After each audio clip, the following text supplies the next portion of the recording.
Donc, bonjour à tous. Merci pour votre participation à ce webinaire qui est co-organisé par ORLICON et IPC. Donc, nous serons deux à faire des présentations. Donc, pour ma part, moi, je suis David Beau. Je suis en charge de l'activité développement plasturgie chez IPC.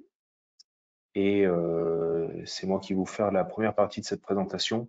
Donc, en deux mots, qu'est-ce que la cellule développement plasturgie? Donc, c'est une cellule au sein de laquelle on s'occupe du développement de produits, des développements procédés et outillages, un peu de développement de machines spéciales et pour finir aussi de l'analyse de défaillance. Donc, bon, on va attaquer donc le vif du sujet. Je coupe ma caméra, ce sera plus simple, ça laguera moins.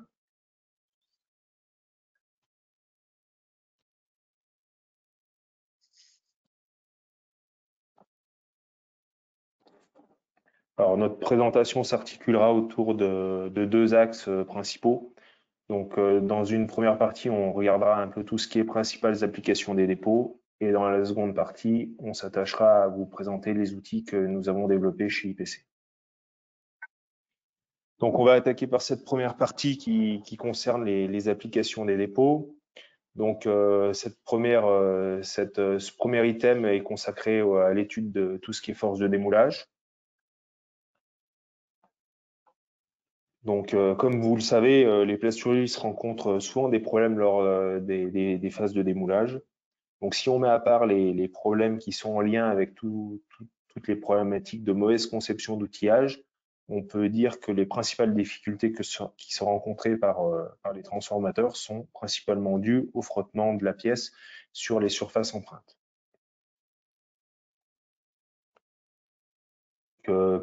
Petite introduction, ce frottement, il existe deux types de frottement qui interviennent directement lors de l'étape de démoulage. On a un frottement qui est dit statique, qui est plus en lien avec la mise en mouvement de la pièce sur l'empreinte. Et on a après ce qu'on appelle le frottement dynamique, qui correspond au glissement de la pièce sur l'empreinte.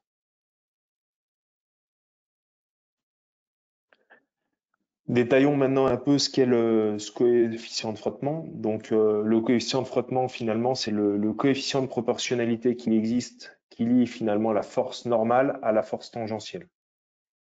Donc, le coefficient de frottement, lui, dépend à la fois de la nature des matériaux en contact, donc des deux pièces, mais également des surfaces en contact.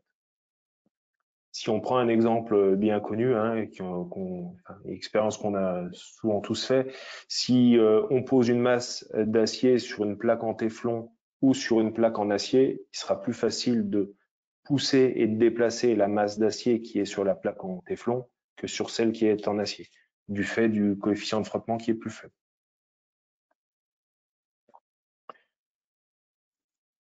Donc, dans un process d'injection plastique, on injecte de la matière chaude dans un moule froid qui est par la suite refroidi puis éjecté. Donc, pendant ces différentes étapes, on a la pression et la température qui évoluent. On a d'abord le remplissage avec une montée en pression du fait des pertes de charge, un compactage, un maintien en pression pour assurer le dimensionnel et la qualité de la pièce, puis un refroidissement sans pression. Donc ces phénomènes finalement traduisent les changements d'état qu'on a entre le volume chaud et le volume froid. Et en fait, ces variations de volume, c'est ce qu'on appelle le retrait. On a deux types de retrait. On a le retrait qui s'opère entre le moment où la pièce est dans le moule et après, une fois que la pièce est hors du moule, elle est éjectée. Donc le retrait qui pose des problèmes au transformateur, c'est ce retrait qui se passe là, c'est le retrait qui se passe dans le moule. Donc concrètement, si on prend un exemple, j'injecte un polypropylène donc avec la même température d'injection dans le moule qui a la même température. Si je mets plus ou moins de maintien, je vais avoir un retrait qui est plus ou moins important. Sur cet exemple, on approche d'1% d'écart de retrait.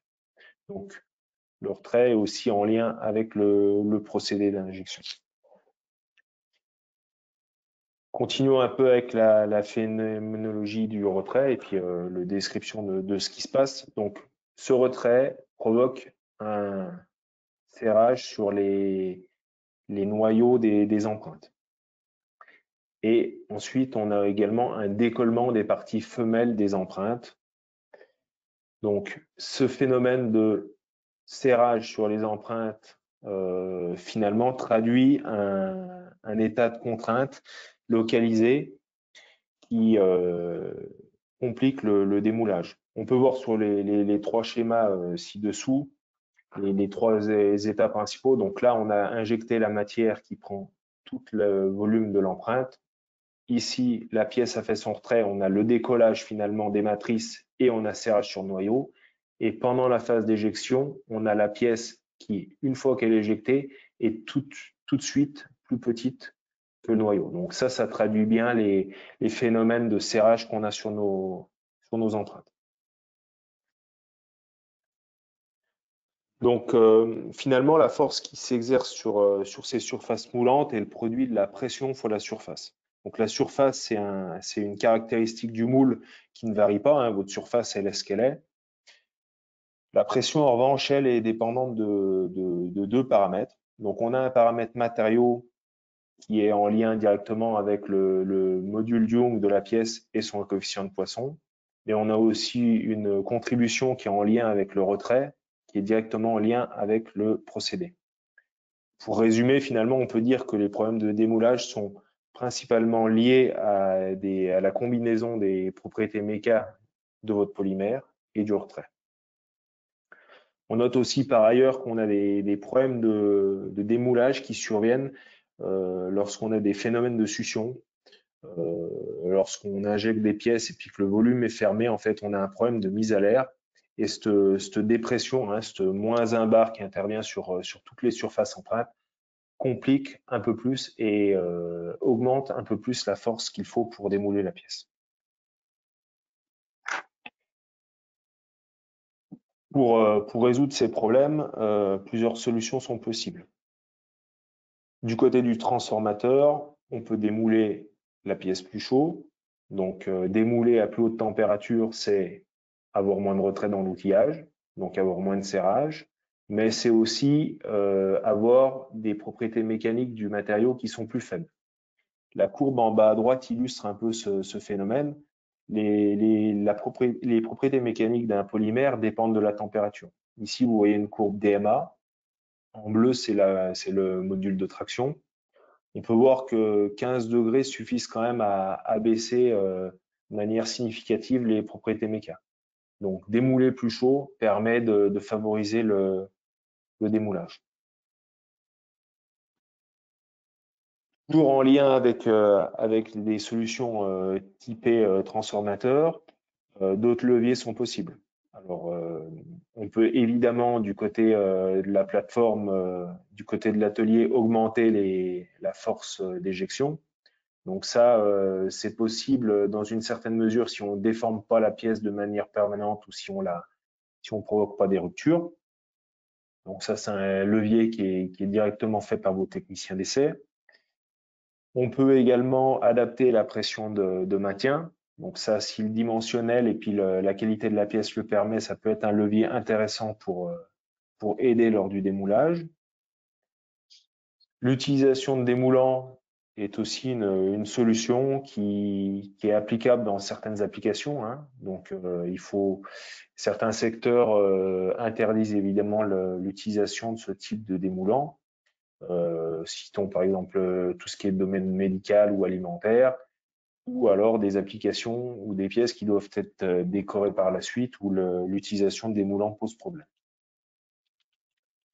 Évidemment, lorsqu'on rencontre des problèmes de démoulage, on peut changer de matière, changer le grade de la matière ou éventuellement additiver nos matériaux en ajoutant des agents de démoulage pour favoriser ce solutionnement de problèmes.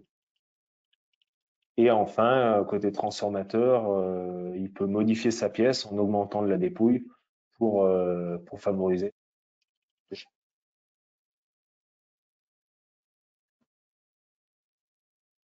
Du côté des moulistes, plusieurs solutions sont aussi possibles pour résoudre ces problématiques. Alors, évidemment, on peut augmenter le nombre de zones de poussée, rajouter des éjecteurs, intégrer des soupapes dans les outillages. On peut aussi modifier complètement la cinématique de démoulage. Donc ça, malheureusement, ça fait taper dans les moules ou modifier vraiment le process qui est mis en place. Donc ça, c'est des solutions onéreuses, mais qui sont parfois nécessaires. Dans les solutions beaucoup plus simples et accessibles pour les moulistes, on a tout ce qui est modification de la topologie de la surface. Donc des déglaçages ou des sablages d'empreintes permettent souvent d'apporter un mieux à cette étape de démoulage. Et pour finir, la solution qui est la moins invasive et puis peut-être celle qui a le meilleur rendement, c'est d'appliquer un dépôt sur les surfaces moulantes de manière à modifier localement le frottement. Donc là, j'insiste sur le terme revêtement adapté à l'application parce que il faut choisir le dépôt qui va être le meilleur pour votre application. Passons maintenant à quelques exemples industriels. Donc, dans le premier exemple qu'on va vous citer, c'est s'il s'agit d'une application pour une pièce industrielle. Donc, c'est une pièce cylindrique de très grand diamètre, constituée de 2 tores et de 240 nervures. Le client, dans ce cas-là, ne souhaitait pas avoir de dépouille sur toutes les zones intérieures.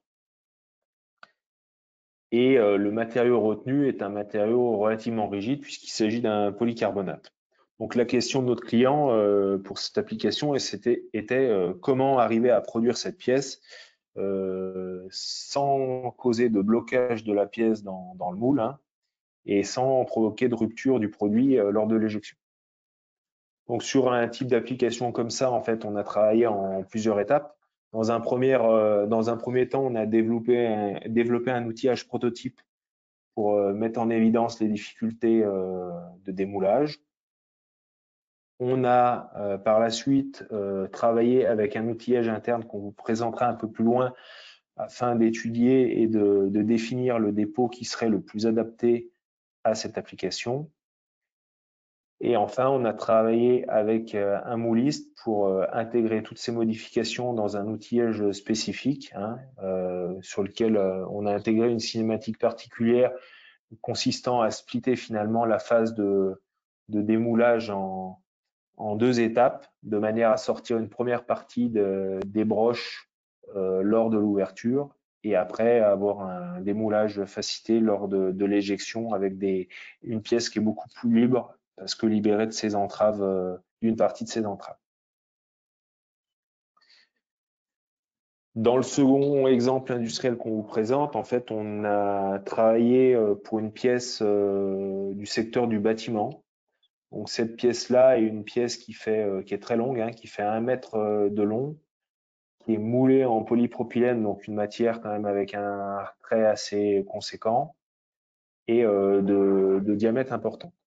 Donc le noyau intérieur de la pièce est déjà relativement peu dépouillé, hein, on a 0,3 degrés de dépouille. Et la problématique rencontrée par le client était une rupture en traction du pied de la pièce lors du dévêtissage moule fermé du noyau. Donc la solution qu'on a retenue pour solutionner ce problème consistait déjà à ajouter un nombre d'anneaux important sur le corps du tube afin d'augmenter la section et de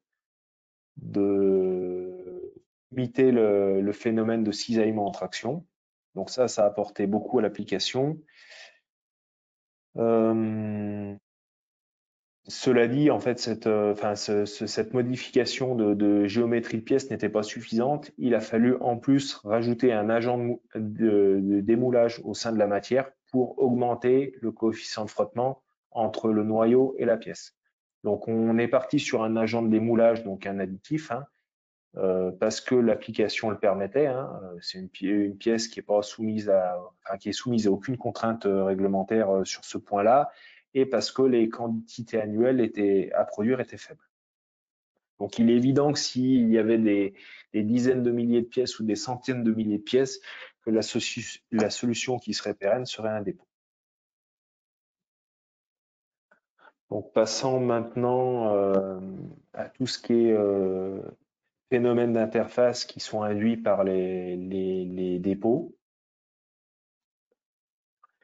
Donc, bon, une des applications les plus connues sont la lubrification à sec des éléments moulants, donc pour éviter les graisses dans nos outillages.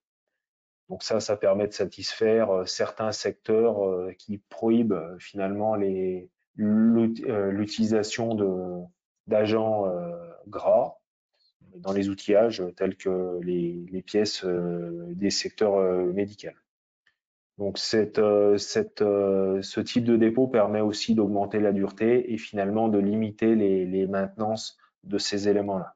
Donc ces éléments, enfin vous retrouvez souvent ces éléments dans vos carcasses standards, dans vos ateliers, hein, et ça concerne principalement tout ce qui est centreur, éjecteur, colonne de guidage, etc.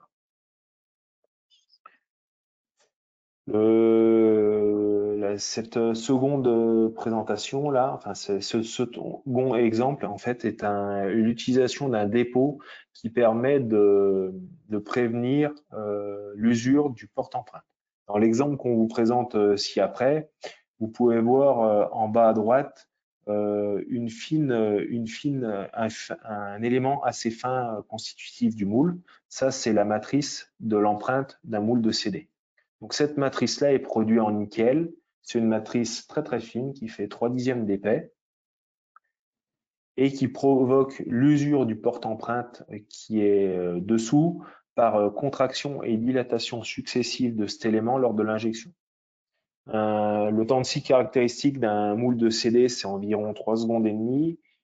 Pour le moulage d'un DVD, c'est encore plus faible, c'est 2 secondes. Ça fait qu'on a cet élément qui se contracte et qui se dilate plusieurs fois par minute et des centaines de fois par heure. Et en fait, ces phénomènes-là viennent littéralement poncer le porte-empreinte. Donc, une des solutions pour solutionner ce problème est d'appliquer sur leur porte-empreinte un dépôt qui va à la fois réduire le coefficient de frottement, augmenter la dureté et ainsi prévenir l'usure du moule. L'utilisation en plus d'un dépôt coloré, là c'est un nitrure de titane, permet d'avoir aussi un témoin visuel sur ce type d'application. Autre utilisation bien connue, c'est pour prévenir et protéger nos empreintes et nos éléments de plastification de l'abrasion et de la corrosion. Un peu, enfin à l'instar de ce qu'on vient de voir précédemment sur une usure mécanique, les matériaux sont aussi responsables d'une usure mécanique abrasive des empreintes. Donc tout ce qui est charge et renfort, hein, fibre de carbone, fibre de verre, tous les TiO2 qu'on peut rencontrer finissent par abraser les empreintes avec le temps. On a également des usures qui sont plutôt des usures par attaque chimique de matériaux hautement corrosives ou qui provoquent l'oxydation des empreintes. Donc, on peut citer les matières type matière chlorée, matière fluorée. Donc, les dépôts sont couramment utilisés pour protéger nos empreintes de l'usure de ces matériaux, soit abrasifs, soit corrosifs.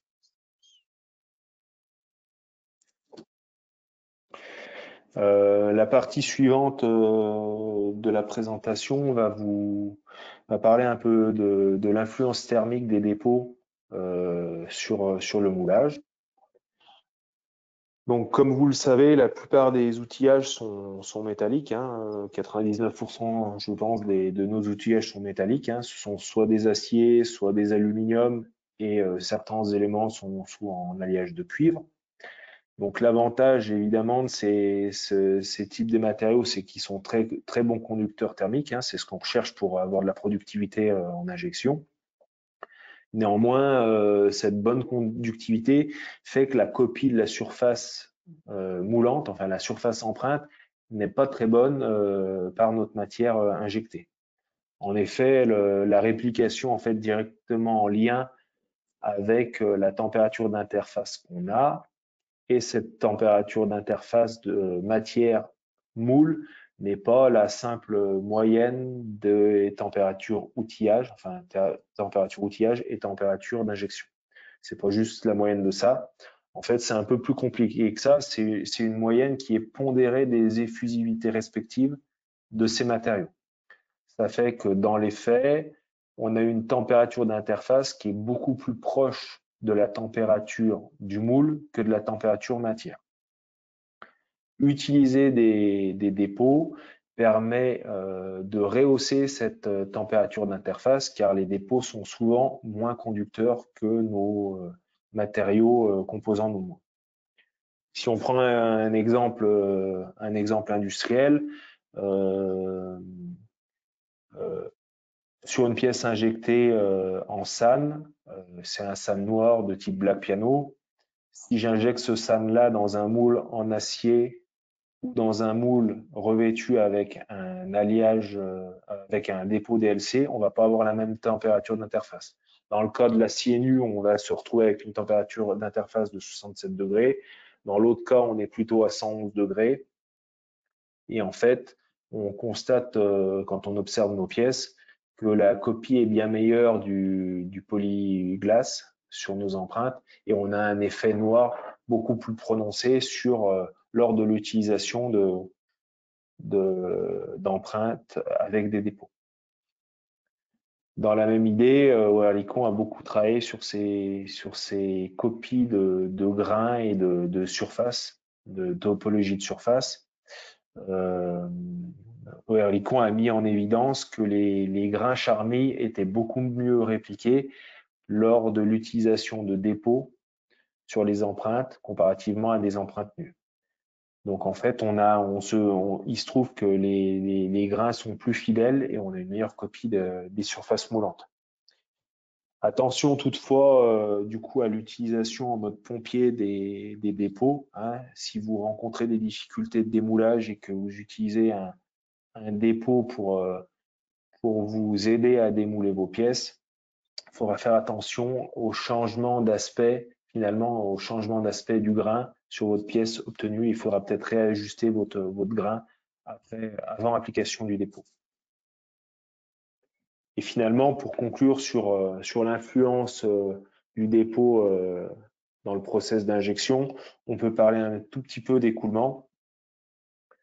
Donc, nos différents projets passés et puis la littérature s'accordent à dire que les dépôts ont une influence sur l'écoulement, pas forcément une influence qui est spectaculaire, mais la majorité des études montrent que c'est une influence positive sur l'écoulement.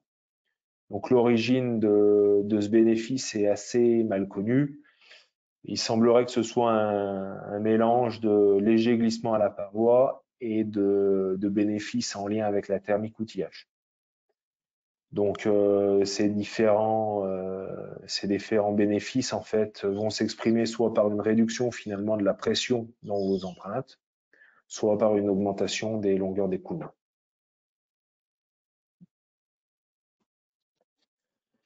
On va maintenant attaquer la seconde partie de la présentation avec les outils qui ont été développés par IPC. Nous allons vous présenter principalement les 3 moules qu'on a développés, qui sont le fruit de nos recherches et innovations. Donc, le premier outillage sera consacré aux efforts de démoulage. Le second outillage traitera des comportements en écoulement. Et le dernier, des pertes de charge et d'écoulement. Donc, ces différents travaux sont le fruit de résultats et de collaborations sur des projets de recherche, principalement depuis les 25 dernières années. Donc, le premier outillage qu'on va vous présenter, le premier outil, est un outillage qui permet de mesurer les forces de démoulage et de calculer les coefficients de frottement. Donc, c'est un outil qui a évolué au fil des années. Au départ, nous avions développé un moule avec des pièces qui étaient des pièces parallélépipédiques. Le problème qu'on a rencontré avec ce type de pièce, c'est qu'on avait un biais de mesure important à cause des angles de l'empreinte et de l'effet boîte prononcé qu'on avait lors du démoulage. On a changé du coup de géométrie à la fin des années 2000 pour arriver jusqu'à une pièce de révolution qui nous sert actuellement. Donc en termes de cinématique, hein, cette pièce est moulée en coquille pour ne pas perturber l'effort de démoulage.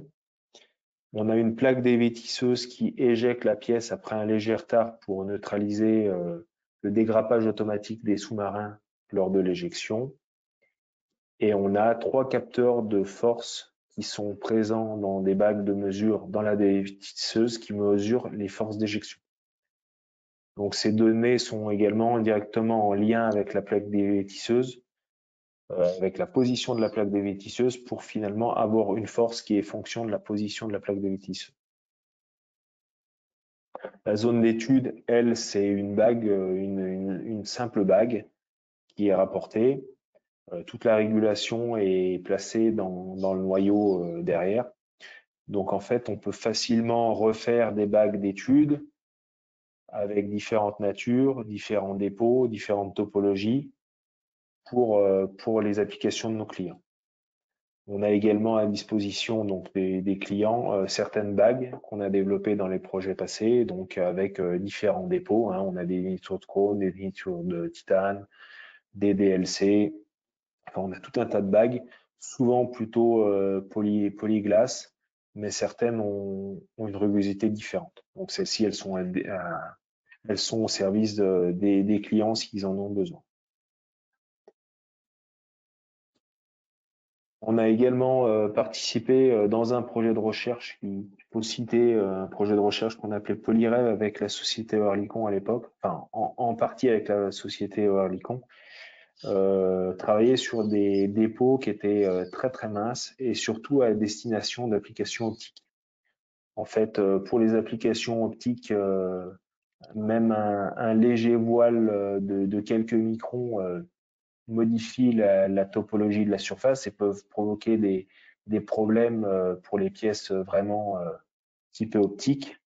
Et donc, dans le code de ce projet-là, Oerlikon avait développé un dépôt ultra mince qui répondait aux exigences des pièces optiques.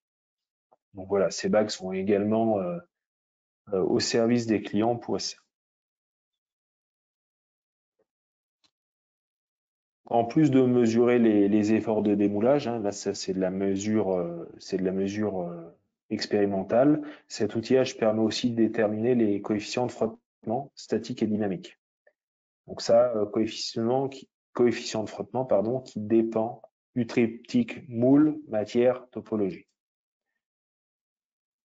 En fait, concrètement, notre système d'acquisition mesure l'effort sur les 3 capteurs.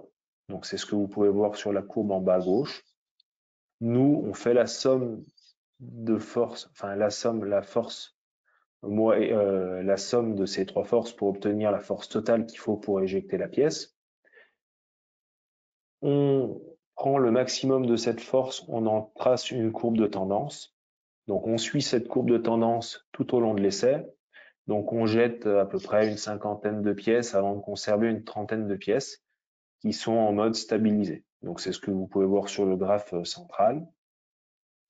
Donc dans certains cas, les clients, ça leur suffit.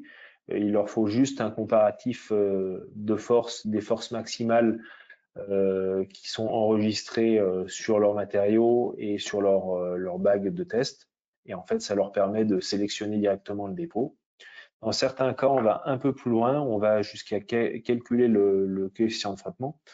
Donc ça, pour calculer ce calcul de frottement, on se sert à la fois des propriétés mécaniques du matériau, du dimensionnel de la pièce juste après moulage. Donc en fait, on regarde le retrait et on regarde la surcote, la surcontrainte qu'on a.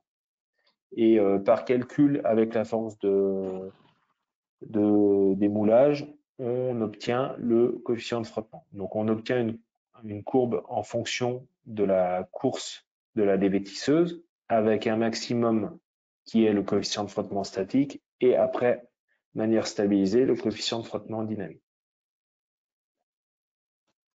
Le slide suivant illustre juste un peu comment ça se passe lors du démoulage de la pièce. On a sur le slide suivant une courbe typique qui est présentée. Donc, on a nos 3 courbes de force, la somme de ces 3 capteurs, et on a aussi en orange la position de la vis au cours du temps. Donc, ces courbes-là, vu que toutes ces courbes sont en fonction du temps, il nous est facile après de tracer les courbes de force en fonction de la position de la dévêtisseuse. Donc, ce dernier slide présente un peu les résultats, les derniers résultats qu'on a fait en collaboration avec la société Oerlikon. Donc, Oerlikon souhaitait évaluer certains de ses dépôts sur différents matériaux. Tout à droite sur le graphe, vous pouvez voir la force moyenne qu'il faut sur un acier nu non revêtu, et après les différentes forces qui sont plus basses pour les différents traitements et les différents matériaux. Toujours en lien avec ces études, hein, on a à cœur de regarder les topologies de surface avant dépôt, après dépôt et après moulage, de manière à faire un lien entre la topologie et vraiment les efforts de démoulage. Donc ça, on est équipé, on fait des mesures soit au microscope confocal, soit au rugosimètre optique de la topologie de la surface. Donc ça complète aussi notre service. Le second outillage est un moule qui permet d'évaluer l'écoulement de la matière dans les empreintes revêtues. Donc on a développé un outillage qui présente 2 géométries. Donc on a une éprouvette de type Altair qui est proche des normes standards et une languette fine qui permettent de mesurer des longueurs d'écoulement atteignables dans des sections minces. Donc, grâce à ces deux géométries, on peut évidemment analyser la longueur d'un interrompt injecté dans la languette, mais on peut aussi regarder sur l'éprouvette Altair le glissement à la paroi et la position d'une ligne de soudure qui se forme par l'alimentation de l'éprouvette Altair en 2 branches. Donc, pour ce moule-là également, on a développé plusieurs empreintes avec différents dépôts qui sont disponibles pour nos clients et pour des études. On a aussi travaillé uniquement sur la topologie de la surface moulante, hein, en développant des empreintes avec différents niveaux de polissage pour faire un peu le même exercice que pour les dépôts. Et bien sûr, on peut croiser les deux à façon selon la demande des clients. Donc en conclusion, on peut dire que cet outillage permet évidemment d'étudier l'influence des dépôts sur l'écoulement, mais on est aussi en capacité de voir le lien qu'on pourrait avoir sur les propriétés mécaniques de ces objets moulés, qui sont des objets simples et puis de référence. Prenons 2 exemples. Si on a moins de pression dans une empreinte pour remplir, eh ben on va avoir de meilleures propriétés mécaniques. Si j'ai une température de contact du front matière plus élevée, donc une ligne de soudure qui se recolle à température plus élevée, alors j'ai amélioré la résistance en traction de cette ligne de soudure, mais également son aspect. Et pour conclure, le dernier outillage que nous avons développé est un outillage de spirale qui est encore en cours de développement et encore utilisé dans un projet de recherche. Cet outillage-là a été développé à la fois pour analyser les pertes de charge et la viscosité des matériaux. Donc la spirale que nous avons développée, une spirale qu'on a volontairement choisie mince par rapport à la largeur de la spirale pour être dans une conformation type rhéologie, type mesure rhéologie. On a développé donc un moule qui est instrumenté par 4 capteurs de pression qui sont situés chacun à 45 degrés par rapport à l'injection centrale et à égale distance chacun à égale distance, à distance équivalente, ce qui nous permet d'avoir des pertes de charge du même ordre de grandeur entre chaque capteur. Les empreintes sont aussi, comme nos autres moules, hein, on a toujours la même démarche. On a voulu les empreintes le plus simples possible pour qu'elles coûtent le moins cher possible lors de tests clients. Donc d'un côté, c'est une plaque polie avec 4 trous et de l'autre, on a juste l'empreinte. Donc comme ça nous permet de développer plusieurs jeux d'empreintes à moindre frais. Et la régulation donc est directement située dans le porte-empreinte sous ces empreintes-là, sous ces plaques qui sont fixes. La particularité sur ce moule-là, c'est qu'on a développé, on a intégré 2 canaux de refroidissement dans les porte-empreintes, 2 canaux en partie fixe, 2 parties mobiles, pour permettre de faire d'utiliser aussi la technologie de Heat and Cool fluide qu'on a à disposition chez IPC. Cet outillage-là avait été principalement développé pour utiliser la réplication d'empreintes nanostructurées. Et pour bien copier ces surfaces nanostructurées, il faut utiliser une technologie de Heat and Cool. Donc la technologie est aussi accessible dans cet outillage-là.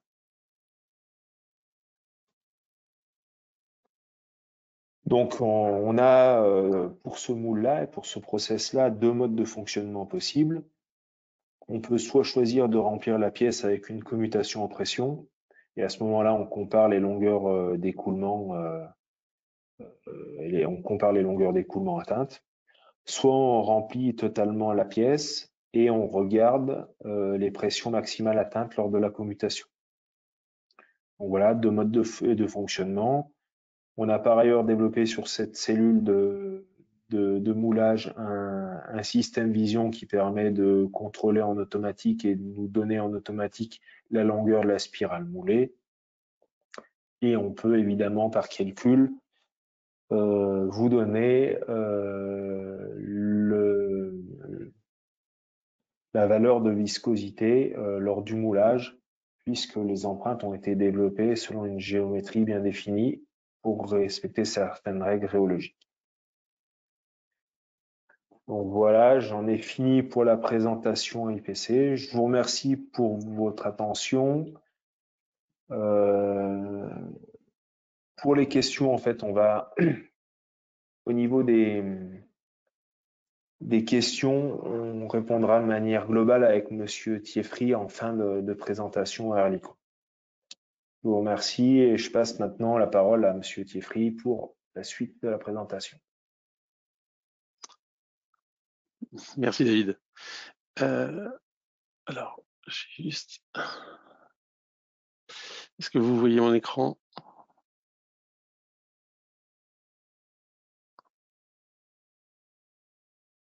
Vous pouviez me confirmer que vous voyez bien mon écran? Oui, on le voyait, c'est bon. Merci beaucoup. Bon.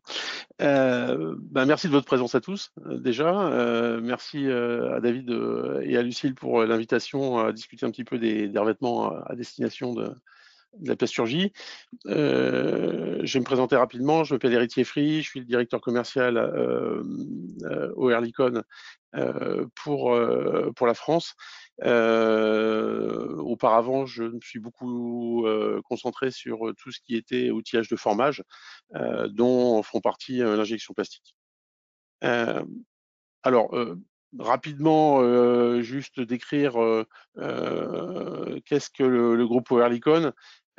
Pour ceux qui ne nous connaissent pas, donc nous sommes une société prestataire de revêtements de dimension mondiale. On est à peu près partout sur tous les continents. On va avoir un peu plus d'une centaine d'usines réparties dans 37 pays. On est très fortement lié à tout ce qui est l'industrie mécanique.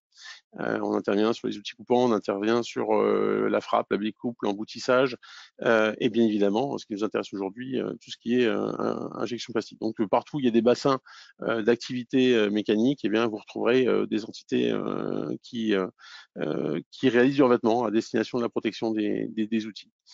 Pour ce qui est du territoire français, on est quand même très bien maillé dans le sens où il y a 6 sites qui sont présents sur le territoire. 2 sites qui sont plus dédiés à la production de revêtements sur des pièces finies, donc ce qu'on appelle le Precision Components chez nous, donc l'usine de Paris qui s'occupe des pièces aéronautiques, donc des pièces avionnables, sur lesquelles on réalise des revêtements, principalement des revêtements à bas coefficient de frottement, et puis le site de Limoges qui lui s'intéresse plutôt aux revêtements à destination de tout ce qui est motorsport, donc les moteurs de F1 notamment. Ensuite, nous avons les sites de Tours-Chantilly, de Duttenheim, de Cluses et de Saint-Quentin-Fallavier à côté de Lyon, qui eux vont être des sites dédiés au traitement des outillages, donc avec différentes spécialités, on va dire. Tours et Duttenheim sont spécialisés dans tout ce qui est outillage, soit d'injection aluminium pour l'un, et puis l'autre pour la frappe, la découpe et l'emboutissage. Là, je parle de Tours. Les 2 sites rhône-alpins, que sont Saint-Quentin-Fallavier et Cluses, eux ont une vraie spécialité autour des moules d'injection plastique de longue date. Il y a une question de proximité avec la région d'Oyonnax, et puis pas mal de choses qui sont développées de cette façon, donc avec des partenariats, notamment IPC, ce qui nous amène aujourd'hui.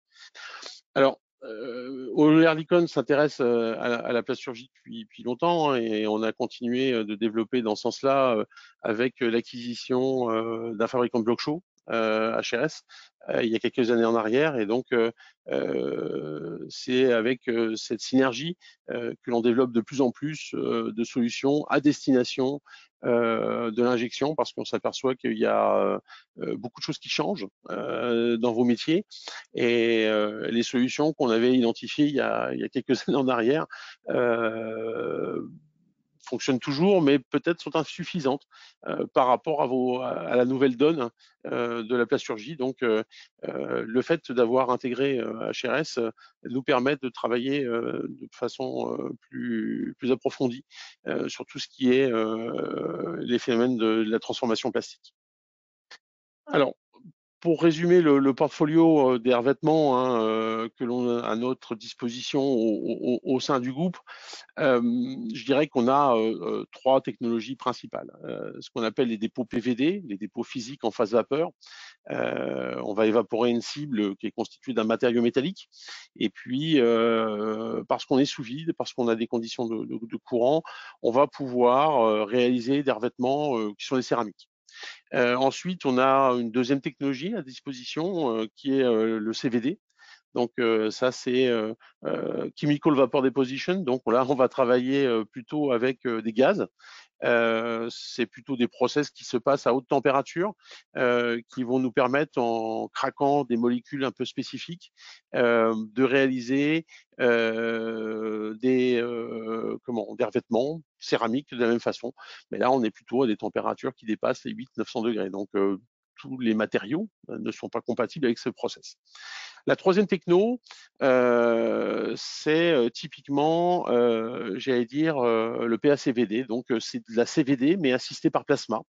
Qu'est-ce que ça nous permet de faire? Ça nous permet d'abaisser les températures de traitement. Donc, là, on va retrouver typiquement toujours une base gazeuse comme précurseur du revêtement. Mais on va remplacer une partie de l'énergie thermique par de l'énergie apportée par le plasma. Ça va nous permettre de travailler à plus basse température. Typiquement, on va être aux alentours d'aller 180, 200 degrés. Donc, ça élargit le panel des substrats, des alliages qui sont compatibles avec nos process.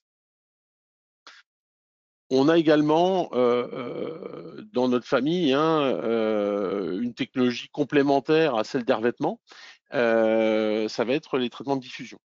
Je leur détaillerai pourquoi, mais donc on a des traitements qui s'apparentent à des niturations. Je mets un peu des guillemets là-dessus parce que c'est pas de la nituration classique, simplement pour être, j'allais dire, compatible avec nos différents autres process.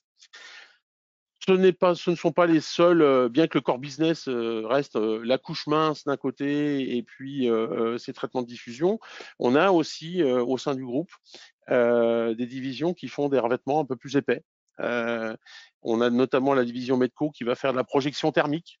Ça permet de faire des barrières thermiques, par exemple, des couches beaucoup plus épaisses que les revêtements que l'on peut réaliser par les voies classiques, j'allais dire qu'on utilise chez Oerlikon.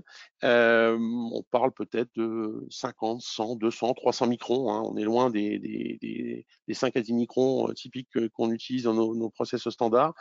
La projection thermique, bah, vous imaginez de la poudre métallique qui va tomber dans un chalumeau, dans une torche plasma. On va fondre partiellement cette poudre et puis elle va être projetée avec force sur les substrats, ce qui va permettre de constituer des couches relativement épaisses.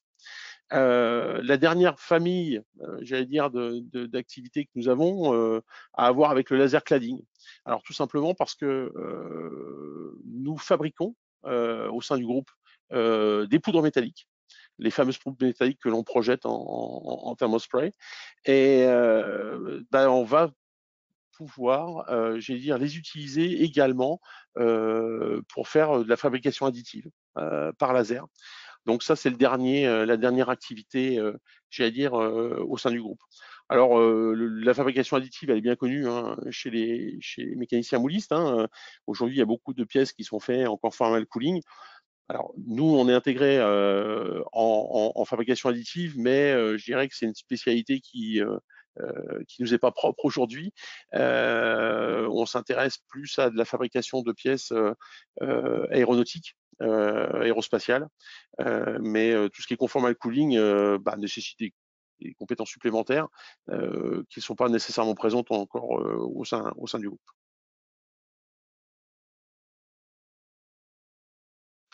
Alors, l'idée aujourd'hui, dans les technos, je vous parlais des deux familles que sont les couches de diffusion et puis les couches de revêtement. L'idée, c'est déjà de pouvoir modifier les substrats qui nous sont confiés dans leur volume. Donc l'idée, c'est, au travers des traitements de diffusion, d'agir sur le substrat, dans son volume, en modifiant ses caractéristiques mécaniques. L'autre partie de notre activité va être le revêtement qui va être déposé cette fois-ci sur les substrats. Donc là, on a bien une croissance d'un composé spécifique que l'on va réaliser sur vos pièces. Alors, de plus en plus, on est amené à combiner ces technos. Pourquoi? Parce que pour des questions de facilité, par exemple, on peut très bien essayer de choisir, plutôt qu'un acier qui va subir un traitement thermique complet, c'est-à-dire austenitisation, trempe, revenu, avec les différentes phases d'usinage, avoir recours à des aciers qui sont pré-traités.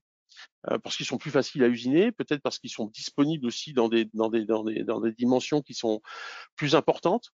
Et à ce moment-là, on va se retrouver souvent avec des aciers qui ont quand même des caractéristiques mécaniques qui sont moins élevées que les aciers trempés. L'idée, c'est de pouvoir renforcer sur la peau les caractéristiques mécaniques au travers de nos couches de diffusion, et puis compléter, j'allais dire, cette protection, cette amélioration de la surface par des revêtements qui font quelques microns d'épaisseur. Donc ça, c'est une grosse tendance aujourd'hui, notamment sur les moules de grande dimension. Je pense aux moules de grille, des faces avant techniques, enfin voilà, des pièces qui sont relativement importantes. Alors pourquoi on combine ces couches-là? Donc c'est une technologie qu'on appelle soit advanced lorsqu'elle est faite en un seul batch, c'est-à-dire qu'on fait le traitement de diffusion plus le revêtement au sein d'un même four, d'une même enceinte. Soit en duplex, c'est-à-dire que là, il y a deux phases différentes, c'est-à-dire que dans un premier temps, on fait la phase d'enrichissement, diffusion dans un premier four, et puis ensuite, on va faire la deuxième phase de revêtement dans un autre four, donc on l'appelle cette fois-ci duplex. L'idée, c'est tout simplement d'avoir quelque chose qui soit plus robuste. Les revêtements, j'y reviendrai après, sont des couches qui sont particulièrement dures, donc elles ont des caractéristiques mécaniques élevées. Le problème, c'est que lorsqu'on compare les caractéristiques mécaniques d'un revêtement avec celles d'un acier standard, l'image, c'est de déposer une plaque de verre sur un matelas de mousse. C'est-à-dire que si on applique cette plaque de verre des conditions de pression mécanique locale importantes, on risque d'avoir, j'allais dire, une rupture de la couche, hein, un écaillage, une fissuration.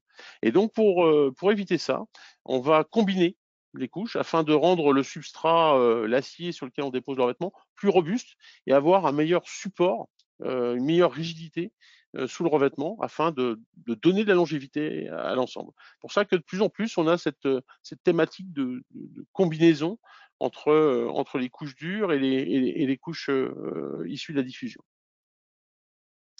Alors, dans là, c'était une brève introduction, hein, rapide. Pourquoi réaliser un dépôt sur mes outillages? Est-ce que c'est une solution pertinente? Je le pense, mais je vais essayer de vous démontrer la raison pour laquelle c'est le cas. Tout d'abord, ce sont des revêtements, ce sont des solutions qui sont de très faible épaisseur. C'est-à-dire que si vous n'aviez pas intégré le fait de mettre un revêtement sur votre outillage, a priori, on est capable d'intervenir même sans influer sur le dimensionnel de vos outils. Les revêtements, typiquement, ont une épaisseur, allez, 3, 4, 5 microns, hein, c'est à peu près ça l'idée. Lorsqu'on compare à un cheveu humain, bah, grosso modo, c'est à peu près entre 60 et 100 microns. Donc, vous vous rendez bien compte que, effectivement, l'adjonction d'un revêtement, globalement, ne change pas, j'allais dire, le dimensionnel, la métrologie des pièces qui sont produites par les moules. Le deuxième point, c'est que le revêtement a une caractéristique intéressante, c'est qu'il va avoir tendance à reproduire la topographie de surface. C'est-à-dire que si vous avez une surface qui est lisse, on va retrouver à l'issue du revêtement cette face lisse. Si vous avez piloté une texture particulière, un grain, un aspect, bah vous allez la retrouver également. Donc on n'a pas d'effet nivelant de nos revêtements sur les surfaces, ce qui fait que on est capable de reproduire une brillance, une matité, hein, David Beau le mentionnait tout à l'heure avec les essais qui étaient faits sur la réplication des grains. Effectivement, nos revêtements vont permettre de stabiliser ces surfaces sans les altérer en termes de rendu de brillance ou de matité. Alors, la finition de surface, elle a quand même énormément d'importance. Lorsqu'on parle de rugosité, lorsqu'on parle, allez, on va dire de RA pour faire simple, même si c'est pas forcément les caractéristiques, les paramètres de rugosité qui nous intéressent le plus, mais on pourrait parler de RZ, de RT, de RP. Mais si on parle de rugosité, on est quand même dans des revêtements qui sont de la même épaisseur et de la même taille que les défauts potentiels de surface. Donc ça, c'est quand même un paramètre important. C'est-à-dire que si vous avez une surface qui est rugueuse, vous la retrouverez rugueuse à la sortie. Ça veut dire aussi qu'il faut adresser les revêtements et la rugosité avant de parler de revêtement. C'est-à-dire que si vous cherchez à avoir quelque chose de lisse, il faudra avoir obtenu une surface lisse avant de commencer à penser au revêtement, parce qu'une fois qu'on aura déposé le revêtement, on aura quand même figé de façon assez efficace cette topographie de surface. Et si vous êtes rugueux à la fin, vous aurez quelque chose de toujours aussi rugueux à la sortie du revêtement, mais beaucoup plus résistant. Donc il n'y aura plus de phénomène de rodage possible. Donc ça, c'est des choses qu'il faut bien avoir en tête lorsque on intègre le revêtement aux thématiques d'outillage. Alors, les revêtements, c'est peut-être le moment de faire un peu un comparatif par rapport à, j'allais dire, aux alliages qui sont utilisés pour la réalisation de moules d'injection plastique notamment. Le premier point, c'est la dureté. La dureté, c'est vraiment le point fort des revêtements céramiques que nous réalisons. Typiquement, la plus molle des couches que nous réalisons doit faire 1500 Vickers. Et puis, en ce moment, la plus dure, à l'exception des diamants, doit faire 6500. Lorsqu'on le compare à un acier à outils classique, c'est-à-dire aller aux alentours de entre 40 et 60 HRC, hein, tel qu'on peut le trouver facilement, on est entre 450 et 800 HV. Donc on a vraiment un facteur de niveau de dureté qui est vraiment totalement différent avec ces couches céramiques. Le deuxième point, c'est les coefficients de frottement. On a tendance à dire qu'un frottement à sec entre deux aciers, on a un coefficient de frottement apparent de 0,8. Aujourd'hui, en fonction de la typologie de revêtement qu'on va utiliser, on va avoir des revêtements, des coefficients de frottement qui vont être apparents de l'ordre de entre 0,6 et 0,05. Donc ça veut dire que on est capable d'améliorer grandement le frottement entre deux éléments en mouvement au travers des revêtements. Ça, c'est déjà des applicatifs, je pense que vous mettez en œuvre. Ensuite, le dernier point qui est important, c'est la résistance à la corrosion et la résistance à l'oxydation. Aujourd'hui, on a des revêtements qui sont stables jusqu'à quasiment 1100 degrés pour certains. Ça veut dire quoi? Ça veut dire qu'on conserve nos caractéristiques mécaniques, notre composition chimique, même à très haute température. Alors, lorsqu'on le compare à des aciers, on sait que, grosso modo, en fonction de la température de revenu qui a été appliquée aux alliages métalliques et notamment aux aciers, on va avoir des caractéristiques qui sont stables dans une plage comprise entre 250 et 600 degrés. Alors vous me direz, en injection plastique, on travaille quand même pas si haut. Alors je vais faire juste un petit crochet là. C'est vrai, sauf que lorsque vous avez des inflammations de gaz à l'intérieur des empreintes. Ça peut arriver, les effets diesel, hein, c'est un phénomène qui est bien connu en injection. Et là, on sait que les gaz qui s'inflamment peuvent facilement monter vers 600, 800 degrés. Et donc, on se retrouve avec des températures flash qui peuvent être relativement agressives vis-à-vis des alliages qui sont utilisés et créer des dégâts qui sont relativement importants. Alors, en quoi c'est important d'avoir de la dureté? Tout simplement parce que lorsqu'on est dur, on va avoir une très bonne résistance à l'érosion. L'érosion, c'est résister au phénomène d'arrachement qui va être généré par le frottement de particules dures. Là, c'est grosso modo, c'est la charrue et le sillon. On va venir gratter la surface et puis on va venir arracher les particules. Donc ça, c'est ce qu'on va retrouver effectivement sur certaines arêtes lorsqu'on transforme des matériaux qui sont relativement chargés. On va améliorer la résistance à la rayure. Ça, c'est important lorsqu'on a des polyglaces. Le fait d'être dur va permettre d'éviter que le plastique vienne rayer les surfaces, ou d'autres particules d'ailleurs, viennent rayer les surfaces. Ça va permettre de garantir la stabilité dimensionnelle. Aujourd'hui, lorsqu'on a de l'usure abrasive, de l'usure, de l'érosion dans un outillage, grosso modo, ça se manifeste la plupart du temps par des arêtes qui étaient vives et qui s'arrondissent, et puis probablement l'apparition de bavures. Donc, grâce à la résistance à l'abrasion donnée par la dureté, on va améliorer la stabilité dimensionnelle. Et bien évidemment, ça conduit à faire moins de maintenance parce que dès que vous avez ces arêtes vives qui sont émoussées, ça conduit forcément à un moment donné à avoir des pièces qui sont non conformes et donc probablement des opérations de maintenance. Le coefficient de frottement.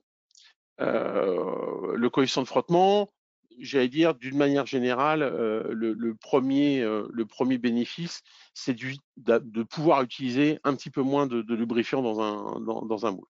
Un peu moins de graisse, un peu moins de lube. Ça va permettre de descendre également les efforts mécaniques.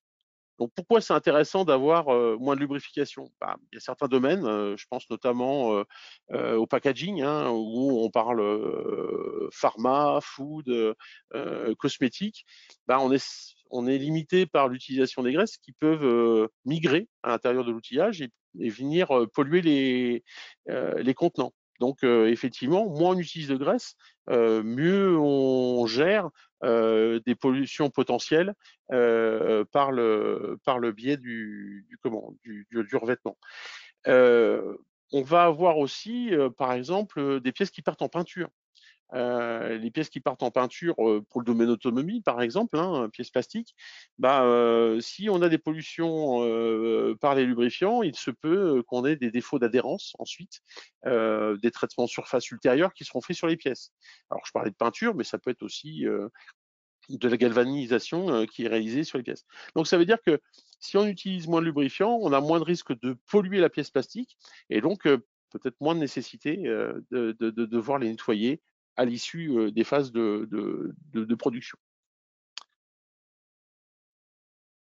La résistance à la corrosion, bah, ça c'est important parce qu'effectivement, tout à l'heure, David Beau l'a mentionné, hein, on a des matériaux qui peuvent être divers et variés, qui vont générer des dégagements gazeux à l'intérieur du moule.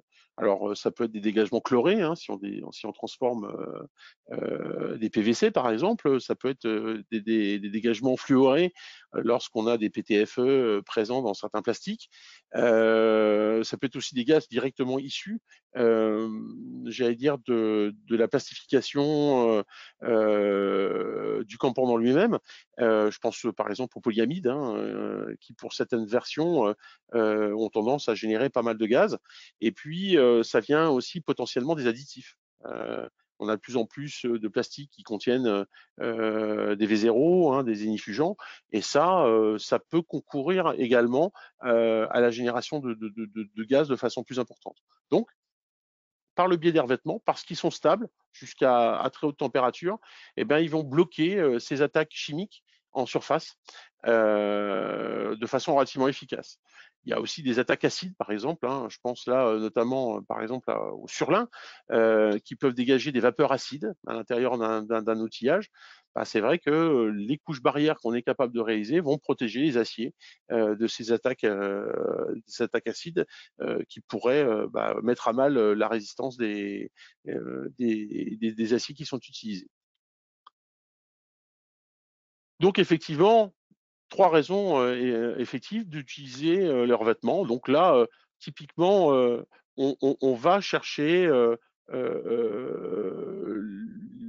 l'amélioration du comportement des outillages. Alors les challenges du plastique, bah oui, l'usure, la longévité, la qualité des pièces produites. Alors c'est là où il faut peut-être revenir un petit peu en arrière et puis reparler de vous tout simplement, hein, plasturgistes, transformateurs plastiques.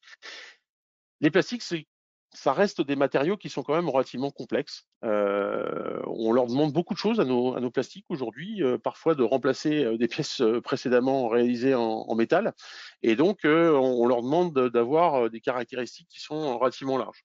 Alors, ça va être déjà la matrice. La matrice polymère, bah là, on est en pure chimie, donc on peut avoir, une grande variété, j'allais dire, de composés, alors qui peuvent être plus ou moins inertes ou plus ou moins agressifs en fonction de leur composition chimique réelle. Ensuite, on a les fibres de renforcement. Ce qu'on évoquait tout à l'heure avec David, c'était effectivement, ça va être les fibres de verre, les fibres aramides, ça va être aussi les fibres de carbone, donc qui sont là pour conférer à la pièce plastique sa résistance mécanique.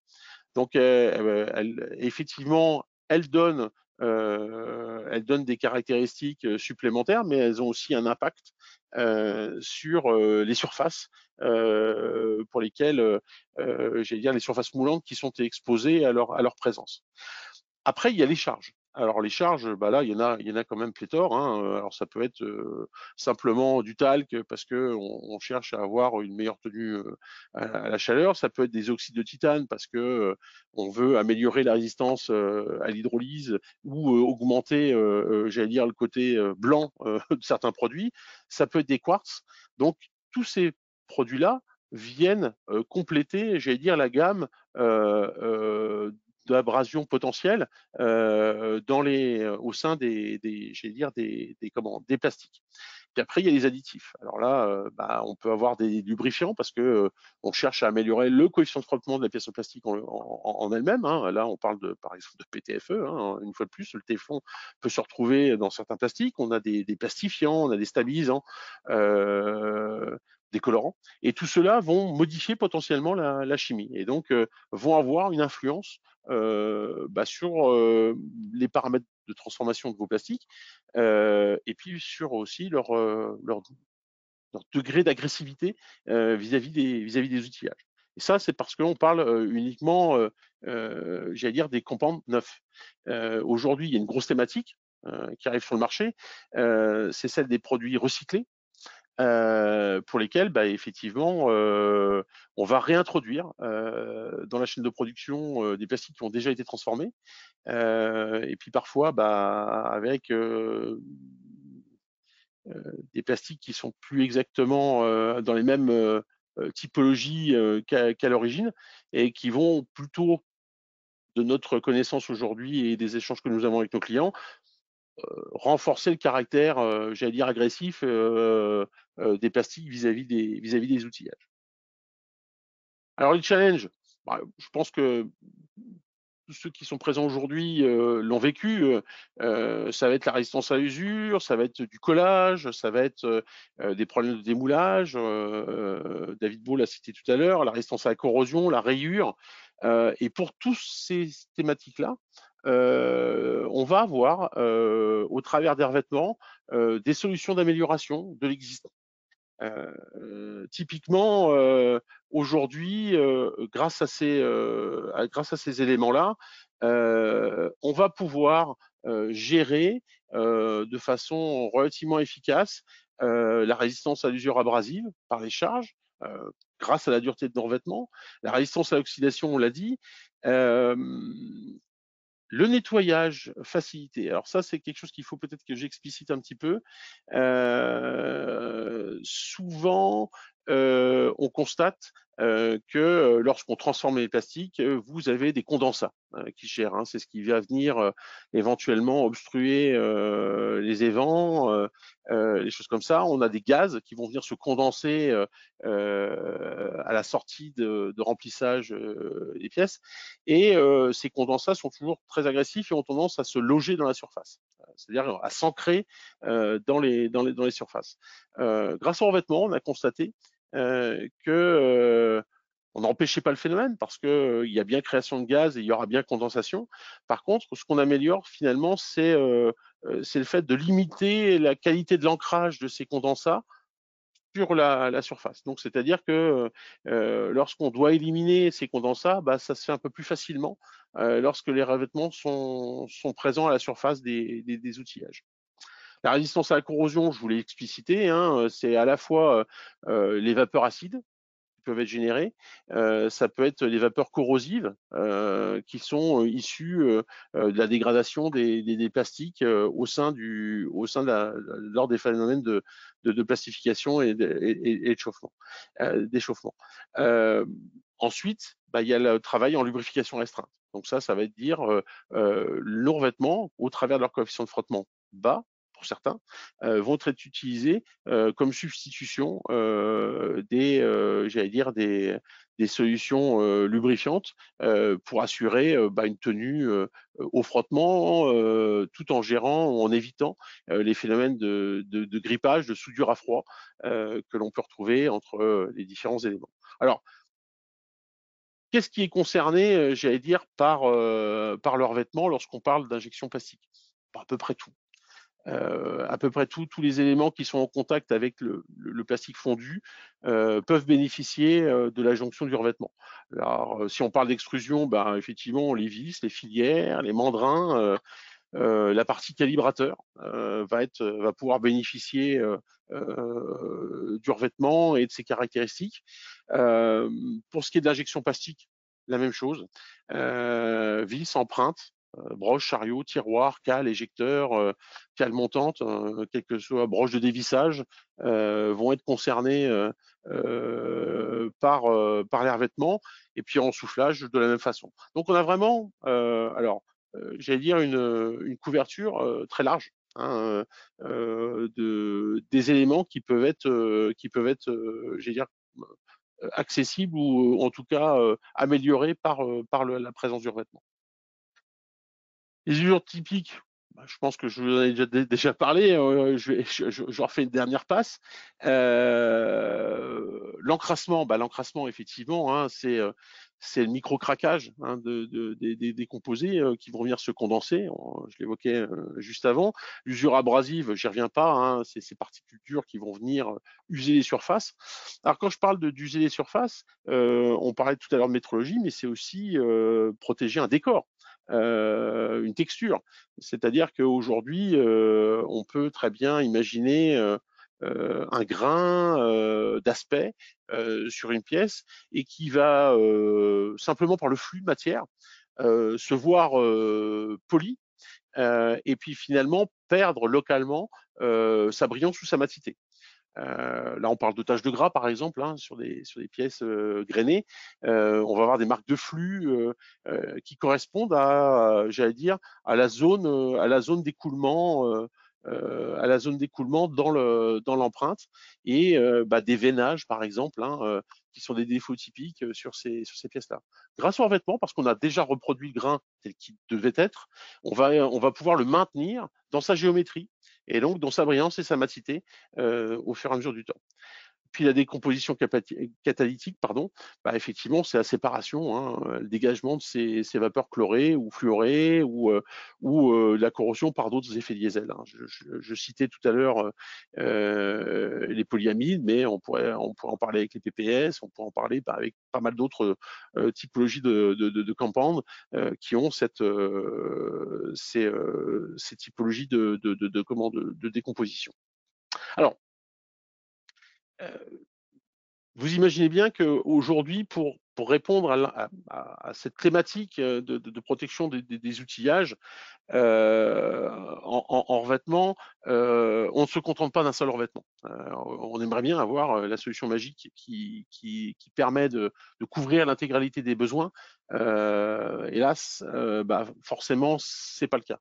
De temps en temps, vos pièces, elles sont dans un acier qui nécessite de la basse température. De temps en temps, vous avez un matériau qui est très fortement chargé et donc il faut beaucoup de dureté. Vous pouvez avoir la reproduction d'un grain, vous pouvez avoir la reproduction d'un polyglace. Et donc, tout ceci conduit à avoir un panel de revêtements assez large. Alors, j'aurais pu vous faire un inventaire à l'après-vert et puis décrire un par un tous les revêtements et leur capacité. Je pense que ça serait un peu trop rébarbatif dans un premier temps et puis surtout incomplet parce que il y a toujours des croisements d'exigences qui vont être contradictoires parfois et donc il va falloir faire des choix, des arbitrages. Donc c'est là où je dirais je vous donne accès au travers du QR code à la documentation générale d'Oerlikon pour le non-revêtement à destination du plastique. Mais je dirais que c'est vraiment le dialogue avec nos experts qui vont vous permettre d'avancer sur les sujets de revêtement. Alors, ça, je dirais que c'est finalement ce que vous connaissez peut-être le mieux aujourd'hui du revêtement et de ses capacités. Améliorer la longévité de l'outillage, améliorer la qualité des pièces, diminuer les fréquentiels de maintenance. Ça, c'est des choses sur lesquelles, je dirais, on est présent depuis de longues années et on a beaucoup discuté. L'idée aujourd'hui, c'est aussi de vous introduire les nouvelles thématiques que nous, on poursuit au niveau du groupe Oerlikon pour aller chercher peut-être des applicatifs supplémentaires, complémentaires par rapport à la gamme qui est existante. Typiquement, aujourd'hui, on parle des nouveaux atouts des revêtements pour essayer de simplifier au maximum leur mise en œuvre, d'une part, pour nos clients utilisateurs et j'allais dire leur versatilité, leur champ d'application, élargir leur champ d'application. Donc, on a beaucoup travaillé récemment sur les couches ultra lisses. David Beau le mentionnait tout à l'heure. Aujourd'hui, on a travaillé sur une technologie qu'on appelle les BaliQ. C'est une nouvelle génération de revêtements qui ont des rugosités qui sont ultra basses. Là, on va parler de rugosité surfacique inférieure à 10 nanomètres. Donc, un poly, pourquoi une rugosité surfacique, un SA inférieur à 10 nanomètres tout simplement parce que c'est la valeur retenue pour ce qu'on appelle les moules poly-grand brillant. Et donc, tout ce qu'on appelle Black Piano, par exemple, ont des exigences de ce type-là. Donc, l'idée pour nous, c'était de pouvoir produire ces revêtements ultra lisses, ultra denses également, à destination de ces moules polyglaces. Deuxième point qu'on a développé, c'est l'ultra-dureté. On se rend compte qu'aujourd'hui, les taux de charge sur les plastiques ne vont qu'augmentant parce que, je le disais tout à l'heure, il y a beaucoup de pièces plastiques qui ont vocation à être transformées, enfin remplacer pardon, des pièces métalliques, et donc il faut leur conférer des caractéristiques mécaniques élevées. Et donc là, on va se retrouver avec des niveaux de dureté, enfin des niveaux de charge de 30, 40, 50, 60%. Donc là, on a vraiment des nécessités de résistance à l'usure abrasive qui sont vraiment renforcées. Le troisième point, c'est l'extension des alliages qui sont compatibles. Je vous l'ai dit tout à l'heure, aujourd'hui, on travaille à 95% sur les alliages métalliques. Et dans ces alliages métalliques, ce qui a le lead, c'est les bases acier. On a bien évidemment des Cupro, des bases cuivres, des alliages bases cuivres. On a évidemment des alliages aluminium. Mais aujourd'hui, c'est vrai que l'activité sur ces deux dernières familles était plutôt restreinte. Donc l'idée pour nous aujourd'hui, ça a été de travailler sur la capacité de revêtir à basse température pour étendre le champ des possibles par rapport à vos choix de matériaux potentiels. Et puis, le dernier point, et David en avait parlé également, ça va être l'amélioration du démoulage. Ça a toujours été quelque chose qui était assez intuitif. On avait constaté, j'allais dire par le passé, que certains vêtements permettaient d'améliorer, mais on n'avait pas réussi à quantifier finalement le besoin et la quantité d'amélioration qui pouvait être apportée par les revêtements. Donc ça, c'est typiquement issu de la collaboration avec IPC, qu'on va pouvoir vous donner des informations complémentaires à ce niveau-là. Alors, je reviens sur les couches ultra lisses. Donc, on parlait des revêtements Baliq, Triple P, hein, c'est cette nouvelle technologie qui est mise en place. Donc, l'idée, c'est d'avoir des couches qui sont ultra compactes, donc beaucoup plus étanches. Et ça, c'est important parce que les couches classiques qui étaient lisses jusqu'à maintenant avaient tendance à avoir des structures colonnaires. Vous imaginez des colonnes qui poussent les unes à côté des autres. Et entre ces colonnes, il pouvait y avoir des vides.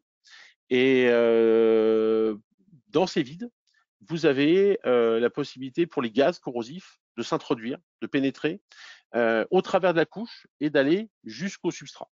Donc l'idée pour nous aujourd'hui, ça a été d'à la fois de générer des couches qui soient très lisses, mais qui soient beaucoup plus étanches et beaucoup plus résistantes que les couches qu'on obtenait jusqu'à présent. Et donc c'est typiquement la famille qu'on appelle Baliq. Alors vous avez Baliq Chronos qui est une base nitre de chrome, mais obtenue par cette technologie nouvelle génération, avec des températures de revêtement qui peuvent être relativement basses, hein, parce qu'on arrive à avoir des couches adhérentes, performantes, jusqu'à 200 degrés.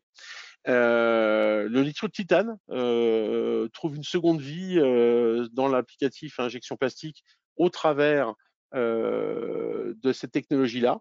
Ça permet d'avoir des duretés qui montent quasiment jusqu'à 3000 vickers. Donc, de faire un cran supplémentaire dans la tenue vis-à-vis de l'abrasion. Donc ça, c'est deux exemples parmi lesquels, j'allais dire, on a pioché pour tout ce qui est applicatif à destination de la plasturgie. Je vous parlais de super dureté. Donc ça, c'est typiquement la couche qu'on va appeler balinite Mayura. Alors Mayura, que vous retrouvez sur le slide. Je vais essayer. Voilà. Qui se retrouve ici, là.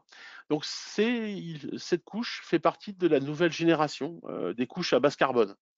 Les bases carbone sont connues aujourd'hui en injection plastique, hein, on utilise beaucoup de DLC. Ces DLC peuvent être plus ou moins complexes. Donc on a une famille qui est relativement complète à ce niveau-là, hein. Le plus ancien représentant, c'est le balinite C, qu'on utilise encore sur les cinématiques arrière, hein, qui ne sont pas en contact avec le moulant, qui donnent des bons coefficients de frottement avec des capacités de rodage. Ensuite, on a les balinites dilines, donc qui sont des DLC dopés cette fois, et donc qui vont donner des duretés qui s'échelonnent entre 1500 et 2500 Vickers, qui sont intéressants parce qu'elles ont des coefficients de frottement bas, mais également parce que grâce à leur dopage, on a réussi à améliorer les thématiques de démoulage. On le reverra ensuite. Et puis, alors Cavita, je le garde un peu pour plus tard parce que c'est un candidat revêtement, on est en train de le développer. C'est une couche à base d'oxyde de silicium qui apporte des résultats intéressants déjà, qui demande encore à être, j'allais dire, maturé un petit peu. Et puis, vous avez le balinite Mayura, qui va faire partie de ces couches qui sont réalisées à très basse température. On parle de 150 degrés typiquement. Donc ça rend un grand nombre de matériaux disponibles. Et puis des duretés qui montent jusqu'à 6500 Vickers. 6500 Vickers, là on est particulièrement bien. Alors là, ça va nous permettre d'avoir des applicatifs par exemple, sur tout ce qui est pièces en cupro aluminium ou en cupro beryllium ou en alliage de cuivre typiquement, on est capable de déposer sans risque de déformation, sans risque de qualité d'adhérence du revêtement sur ces éléments-là, sans avoir recours non plus à des sous-couches en nickel chimique, parce que ça, c'est des choses qui étaient parfois faites. Donc là, on va pouvoir déposer directement le revêtement sur ces alliages à base cuivre. Ensuite, vous avez d'autres applicatifs. On parlait des aluminiums. Oui, effectivement, on cherche à gagner du temps de cycle de plus en plus dans le domaine du caps and closure. Eh bien, l'idée, c'est potentiellement d'aller déposer leur vêtement Mayura sur les surfaces moulantes afin de leur conférer une résistance vis-à-vis du frottement de la matière plastique. Donc ça, c'est des choses qui se font relativement bien. Et puis, dernier exemple, c'est de la transformation de... Ça, c'est une vitre de lave-linge, si je ne dis pas de bêtises. Et cette pièce-là est en aluminium. Donc aujourd'hui, pour transformer du PMMA, on peut avoir recours à un moule en aluminium. Et pour le protéger des micro-scratchs générés par le PMMA, on va venir déposer une couche de moins d'un micron d'épaisseur, donc très faible en épaisseur, qui va reproduire à la fois le polyglace et qui va permettre de protéger de façon efficace, j'allais dire, le polymiroir des méfaits ou en tout cas des agressions potentielles du plastique. Alors, le Mayura, son intérêt, c'est sa dureté, incontestablement. Hein. Là, on est sur des niveaux de dureté qui sont excessivement élevés, ce qui fait que même en épaisseur très mince, il est capable de donner une longévité vis-à-vis de l'érosion qui est particulièrement bonne. Ça bénéficie de nos dernières technologies au niveau de la qualité des adhérences. Donc là, on est capable d'avoir des revêtements qui sont très adhérents sur des substrats, y compris l'aluminium, y compris les cupro-beryllium, y compris les aciers standards, avec une rugosité qui est très faible également. C'est-à-dire qu'on est capable de protéger ces fameux polyglaces. Le deuxième produit que je souhaitais mettre en exergue aujourd'hui, c'est le Moldena. Le Moldena est un revêtement à destination des applicatifs de transformation plastique des matériaux chargés. Ça fait partie également de la dernière génération de revêtements. Alors l'idée aujourd'hui, c'est d'avoir des structures qui soient de plus en plus fines. Là, on va avoir ce qu'on appelle des super multilayers, c'est-à-dire des couches qui, dans l'épaisseur de 3-4 microns, vont être constituées de plusieurs centaines de multicouches qui vont faire à la fois la tenue à la corrosion, l'étanchéité et la tenue à la corrosion. Donc ça, c'est vraiment des choses qui sont toutes récentes, hein, parce que c'est vrai qu'aujourd'hui, c'est une couche qui est développée maintenant depuis plusieurs mois sur le territoire français, qui trouve sa place assez rapidement, hein, parce qu'on a des résistances à l'abrasion qui sont très élevées. Hein. On va avoir une résistance à la corrosion également, qui est très bonne parce que la couche est très étanche. Donc pour tout ce qui est matériaux chargés fibre de verre, fibre de carbone, l'extrusion également des PVC, on a de très bons résultats. Et ça fait partie, j'allais dire, de cette nouvelle génération de revêtements multifonctionnels. Et ça va me permettre de faire la jonction par rapport à, j'allais dire, aux thématiques de démoulage. Alors, juste un rapide aperçu de ce qu'est ce revêtement, hein. Donc, ça reste une base chrome, mais c'est un super multilayer. Donc, je dirais que c'est dans l'idée, c'est une évolution de produits qui étaient déjà connus sur le marché, hein, un Banil Chroma, Chroma Plus. Donc, vous avez tout en bas les photos à l'échelle. C'est-à-dire que là, on est sur des épaisseurs qui sont similaires et on s'aperçoit que, en fait, on a beaucoup travaillé sur l'aspect multi-layer des couches. Alors, faites-moi confiance, je sais pas si on les devine, mais oui, de justesse, on voit très bien la finesse des interlayers qui sont réalisés et qui sont beaucoup plus fins que ce qu'on avait précédemment sur les versions Chroma et Chroma Plus. Et ce qui donne finalement ces caractéristiques mécaniques supplémentaires. Alors, c'est là où je switch sur, j'allais dire, la thématique du démoulage, hein. David Beau vous a fait, j'allais dire,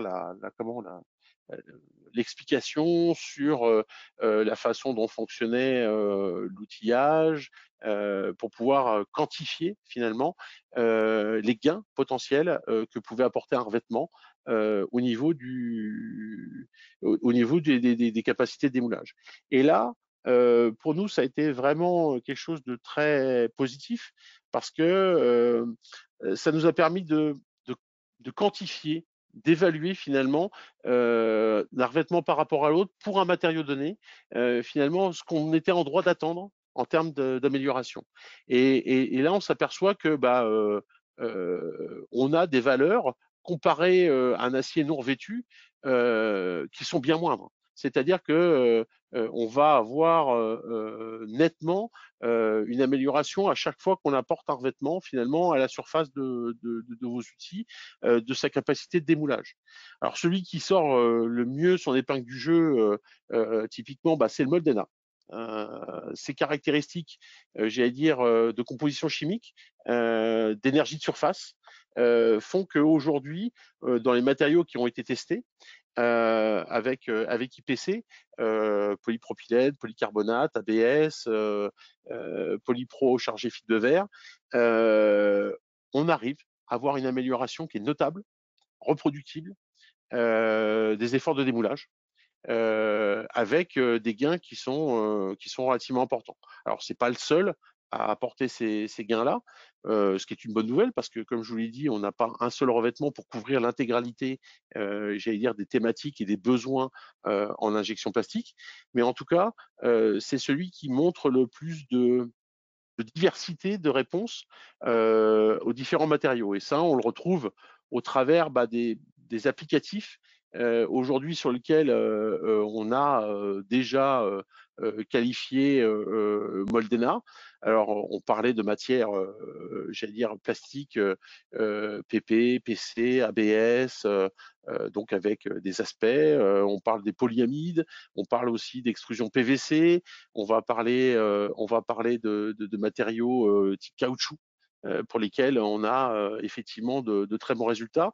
Donc ça donne un peu cette ampleur finalement de possibilités que l'on a au travers de ces couches, avec une variété de matières transformées qui sont assez importantes, hein. On a effectivement, je vous ai cité des PVC, on a des pommes, on a des TPU, des produits pour lesquels, j'irais jusqu'à maintenant, on avait quand même toujours un petit peu des soucis, alors non pas de tenue en longévité, mais plutôt de tenue vis-à-vis d'amélioration du démoulage. Là, on s'aperçoit qu'on arrive à retrouver au travers de ce produit des améliorations dans un nombre d'applications qui sont relativement élevés. Alors, je terminerai juste avec cet exemple qu'on a. Là, c'est l'injection par voie mince. Là, on est sur du produit food, clairement, la barquette. Donc là, on est sur des polypro avec à la fois des aspects qui sont polyglace et puis d'autres grainés. À isoparamètre d'injection, on est capable de réduire le temps de cycle de démoulage, donc de peu près un peu plus de 6 secondes à peu près à 4 secondes. C'est-à-dire qu'on a réduit quasiment d'un tiers le temps de cycle. Et ça, c'est typique des gains que l'on a fait en termes d'effort de démoulage, parce qu'on est capable d'ouvrir plus tôt le moule, de démouler plus tôt l'outillage et conserver une pièce qui soit totalement conforme dans ses caractéristiques géométriques et puis d'aspect. Et donc, véritablement, jusqu'à maintenant, on avait participé à la longévité des outillages, mais maintenant, on intervient également, j'allais dire, dans la partie qui est plus process, c'est-à-dire gain de temps de cycle, donc de productivité directe. On produit plus de pièces avec le même moule parce que le revêtement est présent. Et donc ça, c'est des choses sur lesquelles, je dirais, c'est tout l'énergie des déploiements que l'on fait aujourd'hui. Voilà, c'était le dernier exemple que je voulais participer. Je voulais vous remercier de votre attention. Et puis, je vous laisse prendre connaissance à la fois de la gamme et puis peut-être revenir vers nous pour poser vos questions à ce niveau-là sur les potentialités du revêtement sur les outillages d'injection plastique. Merci beaucoup. Merci Eric.